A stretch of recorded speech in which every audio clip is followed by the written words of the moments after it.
Alright, I'm getting into the mesh-tastic like a lot of folks, and I'm trying to figure out the what's and whys and hows. So I bought this, which is the Wi-Fi LoRa 32 V4, which I understand means that this is the version of the LoRa. The 32 means it's the original mesh-tastic. The LoRa means it's the version with the GPS capabilities.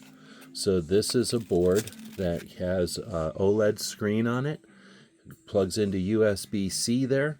You'll plug a battery into it, and then an antenna, and whatever other accessories you might want. And then you set this up as a mesh-tastic repeater. And like I say, I'm still learning, but that's why I bought this set, so that I can set it up here with this 3000 milliampere battery, and I've got a charger for it.